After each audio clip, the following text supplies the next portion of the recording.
کہ IMF executive board نے پاکستان کے لیے قرض پروگرام کے تحت $1 ارب کی تیسری قسط منظور کر لی ہے۔ موسمیاتی تبدیلی سے نمٹنے کے لیے بھی $20 کروڑ دیے جائیں گے۔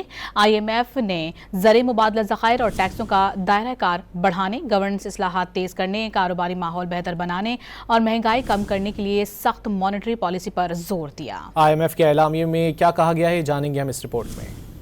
عالمی مالیاتی ادارے کے ایگزیکٹو بورڈ نے پاکستان کے لیے $1 ارب 20 کروڑ فنڈ فراہم کرنے کی منظوری دے دی۔ ایکسٹینڈڈ فنڈ فیسلٹی پروگرام کے تحت $1 ارب کی تیسری قسط جبکہ $20 کروڑ کی پہلی قسط کلائمیٹ فائنینسنگ کے تحت دی جائے گی۔ دونوں پروگراموں کے تحت پاکستان کو ملنے والی رقم بڑھ کر $3 ارب 30 کروڑ ہو جائے گی۔ IMF نے زر مبادلہ ذخائر اور ٹیکسوں کا دائرہ کار بڑھانے، کاروباری ماحول بہتر بنانے اور مہنگائی کم کرنے کے لیے سخت مانیٹری پالیسی پر زور دیا۔ اعلامیے کے مطابق سرکاری اداروں میں گورننس اصلاحات، خسارے کا شکار سرکاری اداروں کی نجکاری، توانائی سیکٹر میں اصلاحات کا عمل مزید تیز کرنے کی ہدایت کی گئی۔ IMF نے موسمیاتی تبدیلیوں کے مقابلے انسانی وسائل کی ترقی اور سماجی تحفظ کے لیے مالی وسائل کی گنجائش پیدا کرنے کا ٹاسک بھی دیا۔ عالمی مالیاتی ادارے نے مارکیٹ میں مسابقت اور پیداواری صلاحیت بڑھانے کے لیے بھی اقدامات ناگزیر قرار دیے۔ اعلامیے میں کہا گیا کہ حالیہ عرصے میں مہنگائی کی شرح میں عارضی اضافہ ہوا، معاشی شرح نمو بھی بہتر ہوئی، بر وقت ٹیرف ایڈجسٹمنٹ کرنے سے سرکولر ڈیپٹ میں بھی کمی ہوئی۔ پاکستان نے حالیہ سیلاب کے باوجود قرض پروگرام پر سختی سے عمل درآمد کیا اور معاشی استحکام برقرار رکھا۔ IMF اعلامیے کے مطابق رواں مالی سال میں زر مبادلہ کے ذخائر میں مزید اضافے کا امکان ہے۔ اس سلسلے میں حکومت نے پرائمری سرپلس ہدف حاصل کرنے کی یقین دہانی کرا رکھی ہے۔